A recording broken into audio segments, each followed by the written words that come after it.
का इनॉग्रेशन प्रधानमंत्री को नहीं करना चाहिए, क्योंकि ये theory of separation of powers का वायलेशन है। लेजिस्लेचर इंडिपेंडेंट है, पार्लियामेंट इंडिपेंडेंट है एग्जीक्यूटिव से जो प्रधानमंत्री है, पार्लियामेंट इंडिपेंडेंट है जुडिशरी से जो सीजीआई हेड करते उसको। तो इसीलिए हम इसका अपोज कर रहे हैं कि प्रधानमंत्री को, वजीर आजम मोदी को इस नई पार्लियामेंट की बिल्डिंग का इनॉग्रेशन नहीं करना चाहिए, क्योंकि ये theory of separation of powers का ग्रॉस वायलेशन है। ये स्पीकर के डोमेन में, लेजिस्लेचर के डोमेन में एग्जीक्यूटिव इंटरफेयर हो रहा है। This is my personal view. It stems from both a gross misrepresentation of the nature of the occasion.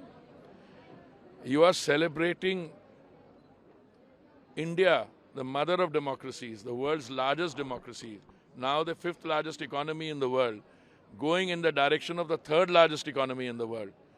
And you want to disassociate yourself from that. You're disassociating yourself from India, from what is Indian civilization, culture, and Indian democracy. I mean, in 1926, when this became the physical building of the Imperial Legislative Assembly, to 1947 till it was then. But in 1947, who was in power then? They're going back on their own past. And just because they want to oppose, because there is a, I don't know what the reasoning is, but I read out just now, and I'll read out to you again. Former Prime Minister Dr. Manmohan Singh and Sonia Gandhi ji inaugurated the new assembly complex in Manipur. He was a Prime Minister. She was not even holding a constitutional office. But more than that, they've done it repeatedly. And then when I tweeted the other day, somebody turned around and said, somebody turned around and said, नहीं वो तो parliament की annex और library को आप क्यों mix कर रहे हो पार्लियामेंट के साथ? अरे भाई, आपने पार्लियामेंट बनाया होता तब भी वो भी आप ही ने करना था ना, अगर आपने बनाया होता। एक ने आपने बनाया नहीं, अब कम से कम join in the celebration, and now you are trying to find fault. वो मैसेज देने की राजनीति कर रहे हैं, वो मैसेज देने की राजनीति कर रहे हैं। देखिए, सब कुछ ठीक है, हार इतनी भयंकर हुई है कर्नाटक के अंदर, इसलिए वो जल्दी ही उसका उद्घाटन कर रहे हैं, बताने के लिए कि सब कुछ ठीक ठाक है, और ठीक ठाक है नहीं। देखो, I am surprised by this kind of an allegation. Parties which today see the Rashtrapati as a very eminent leader, particularly coming from tribal background, are the ones which undertook a very bitter campaign. I do not wish to recall the kind of words they used at that time. Leaders belonging to these very same opposition parties spoke ill of her, abused her, said that she is going to be a rubber stamp, said that she doesn't represent any of what the country needs, and she is representing evil forces. Obviously, they had the RSS in mind, and also said she is just not going to perform because she's chosen and she'll only be a rubber stamp. The very same people today also chose someone to contest against her. प्रधानमंत्री खुद करते हैं, ये राष्ट्रपति करना चाहिए। पहले foundation करते वक्त भी वो उस वक्त के जो शेड्यूल कास्ट समाज से आए थे, दलित समाज से, उनको फाउंडेशन पे नहीं बुलाया। इस वक्त इस इनॉग्रेशन को भी वो शेड्यूल ट्राइब मुर्मा जी है, और ये बोलते हैं हम शेड्यूल कास्ट शेड्यूल ट्राइब्स को इतना महत्व दिया। अरे जिस जगह महत्व देना है, उनकी गरिमा बढ़ाना है, उस जगह तुम उनको देते नहीं, और बात के लिए, अपने वोटों के लिए ये बात कहकर दूर हो जाते। These people have no veneration for the parliament or the sanctity of the parliament. They are talking about the president. They have boycotted the president's address numerous times. They have, constantly been disrupting the parliament. They have been disrupting the rights of members to speak in the parliament, getting into wells, throwing things. They have absolutely no respect for the parliament. Now, this is a great occasion for the country, and yet they play divisive politics. सबसे पहला ये सवाल हमने भी उठाया था central Vista project के बारे में कि देश की आर्थिक स्थिति खराब है, फिर भी लाखों करोड़ों रुपया, सैकड़ों करोड़ रुपया खर्चा करके जिस तरह से प्रोजेक्ट को सिर्फ प्रधानमंत्री की इच्छा के लिए बनाया, क्या उसकी जरूरत थी?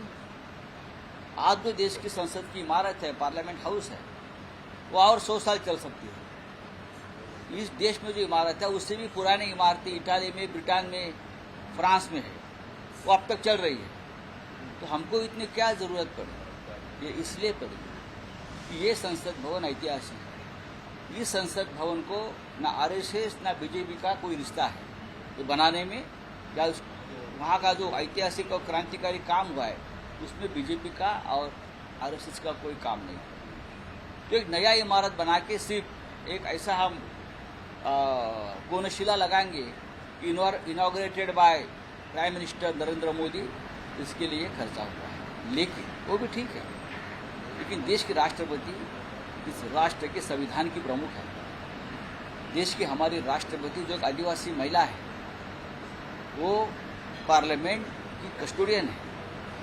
आप उनको नहीं बुला रहे, उनको निमंत्रित नहीं कर रहे, उनके हाथों से नए संसद भवन का उद्घाटन करना ये प्रोटोकॉल है, लेकिन आप नहीं कर रहे हो।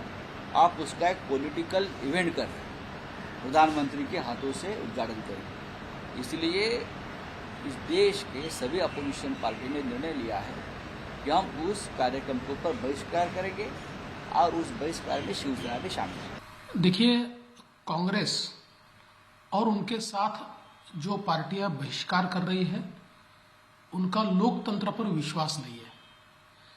ये केवल संसद भवन नहीं है, 140 करोड़ जनता की आस्था का ये मंदिर है और नए भारत की ताकत का ये एक प्रतीक है कि 3 या 4 साल में इतना बड़ा संसद भवन भारत बना सकता है। इसको देखकर पूरी दुनिया अचंभित है। लेकिन इन नेताओं का दोगलापन देखिए, ये कहते हैं कि राष्ट्रपति जी ने उद्घाटन करना चाहिए और इसलिए बहिष्कार कर रहे हैं। तो इंदिरा जी ने संसद की एनेक्स बिल्डिंग का उद्घाटन किया, तब ये बात क्यों नहीं आई? महाराष्ट्र के विधान भवन का उद्घाटन इंदिरा जी ने किया, तब ये बात क्यों नहीं आई? राजीव जी ने संसद की लाइब्रेरी का उद्घाटन किया, उस समय ये बात क्यों नहीं आई?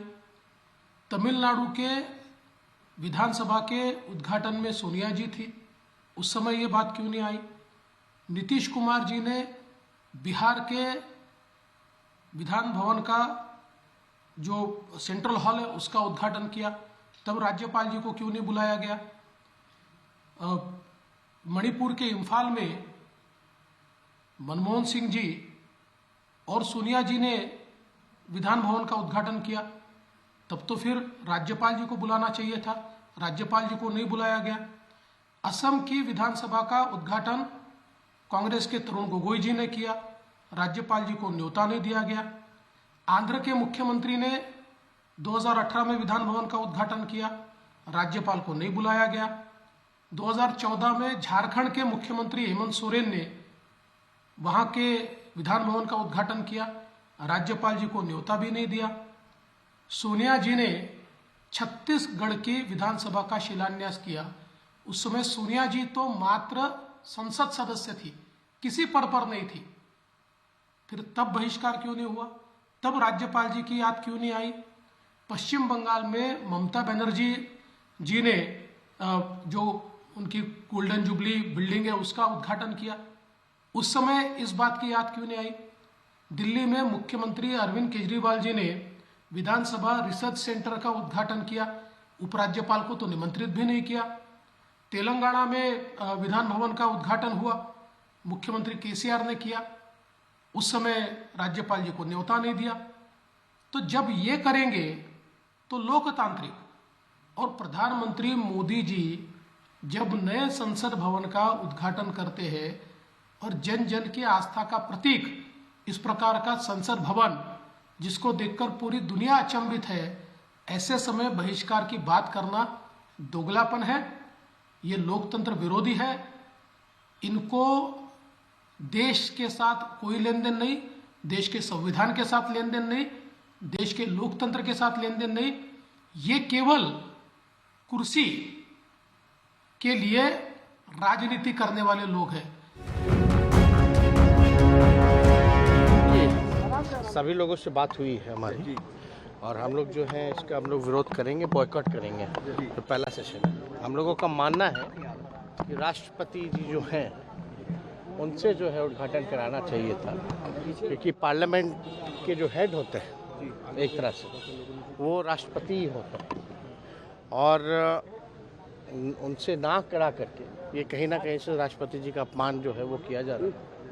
तो हम लोग चाहते हैं कि पहला जो सेशन जो है, जो उद्घाटन जो भी हो रहा है, इसका सभी विपक्ष के दल मिल करके जो है बॉयकॉट कर। देखिए, इतना ही मैं कहना चाहता हूँ। पहले तो हिस्टोरिकल इवेंट है, सब में पॉलिटिक्स करना ठीक नहीं है। This is not good, this is not the time of politics. This is after almost more than a century, a historical thing is happening. So boycotting and making issue out of a non-issue is most unfortunate. I once again appeal them to reconsider their decision and kindly join in this historical function. And मैं सभी से आग्रह करता हूं, reconsider करके आप कृपया हाजिर हो जाइए। सर, वो कह रहे हैं राष्ट्रपति का अपमान है, इसलिए हम ये नहीं तो जा रहे। बिल्कुल ठीक नहीं है, के कारण है ये बिल्कुल ठीक नहीं है। स्पीकर साहब कस्टोडियन ऑफ द पार्लियामेंट होता है। कभी भी स्पीकर साहब ने प्रधानमंत्री जी को इनवाइट किया है, और इसके साथ ही साथ पार्लियामेंट प्रीमाइसेस में ही पहले प्रधानमंत्री जो थे उन लोगों ने भी बहुत बिल्डिंग वगैरह उद्घाटन की है। तो इसीलिए ये ऐसे कारण लेके एक ऐसा अच्छा कार्यक्रम बायकॉट करना ये बिल्कुल ठीक नहीं है। मैं बार बार निवेदन करना चाहता हूं, आप रिकंसिडर करके कार्यक्रम में आ जाइए।